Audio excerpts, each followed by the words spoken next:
ఈరోజు మన ప్రీతం నాయకులు మన ముఖ్యమంత్రి నారా చంద్రబాబు నాయుడు గారి 75వ జన్మదిన శుభాకాంక్షలు తెలుపుకుంటున్నాం. మరి మన నాయకుడు 75 సంవత్సరంలో నవ యువకుల వల్లే యువకులతో పోటీ పడుతూ పనిచేయడం ఎలక్షన్లలో ఎలక్షన్ తర్వాత కూడా మనందరం చూస్తున్నాం.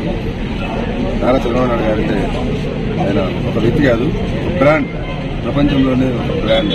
ఆయన దార్శనికత కానీ, పరిపాలన కానీ, ముందు చూపు కానీ మనందరం తెలిసిందే, రుచి చూసింది. 4 సంవత్సరాలు ఆంధ్రప్రదేశ్ ముఖ్యమంత్రిగా ఉండి ఆంధ్రప్రదేశ్కి ఐటీ అనే ఒక విప్లవాన్ని తెచ్చిన మహనీయుడు చంద్రబాబు నాయుడు గారు.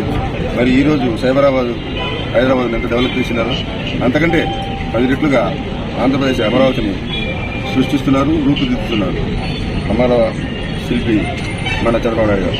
అదే విధంగా ప్రజలకు అభివృద్ధిలో అయితేనేమి, తర్వాత ప్రజా సంక్షేమంలో అయితేనేమి రెండు సమానంగా బ్యాలెన్స్ చేసుకుంటూ, మరి కక్షపూర్తిమైన రాజకీయాలు కూడా పోకుండా రాజకీయాలను కూడా బ్యాలెన్స్ చేసుకుంటూ మన ఆంధ్రప్రదేశ్ అభివృద్ధిని పరుగులు పెట్టిస్తున్నారు.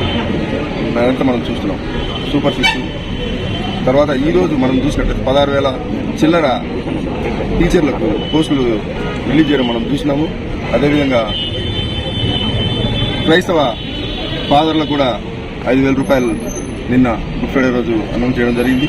ఈ విధంగా ప్రతి ఆస్పెక్ట్లోనూ ముందుకెళ్తూ 2047 వికసిత భారత్ కోసము పాటుపడుతూ 2040 విజన్ 2047కు పునాది వేసిన దార్శనికుడు మన చంద్రబాబు నాయుడు గారు.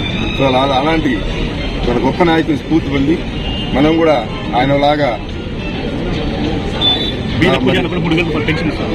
ఆయన బాటలో మనందరం నడవాలని, ఆయన ఎన్నో వసంతాలు ఇలాంటి బర్త్డేలు జరుపుకోవాలని, ఆయనకు ఆయుష్ ఆరోగ్యం దయచేయాలని ఆ దేవదేవుడు వెంకటేశ్వరరావుని వేడుకుంటూ